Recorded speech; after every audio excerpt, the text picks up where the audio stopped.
Apam toyluqni 200 ming ko'raydi. Obdan depti hanım. Siz nim dediler? Men albatta fikrini qo'llayman, hurmat qilma apamni. Apam. Ecep kızım. Hazır sizning ma'batlaşadigan vaqtingiz emas. Ma'batlaşmay maktabda yaxshi o'qi degan vaqtda hurmatlamayapti ekansan apangni. Ecep kızım, yaxshiroq o'qib, yaxshiroq dashoga o'tsangiz bo'ladi degan vaqtda hurmatlamayapti ekansan apangni.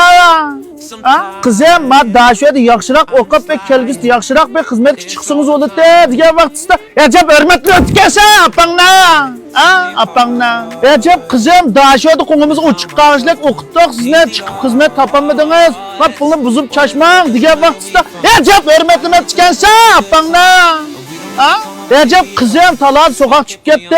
Ma işten de kiyivelim dese et parçak cugurub çıkıp gitken vaxtında Recep hürmetlemep çıkarsa bana. Ha? Kızım ma keş kalsınız meyle pat pat bir keşleri bir öğe geçirip koyan diye vaqt Recep hürmetlemep çıkarsa bana. Ha? Endi kapak toyluğunuz 200 ming degenin yağıza fikrini kollap hürmetlep gittin mi apangna. Ha apangna. 사랑 뭐야 마와 빵나 아빵나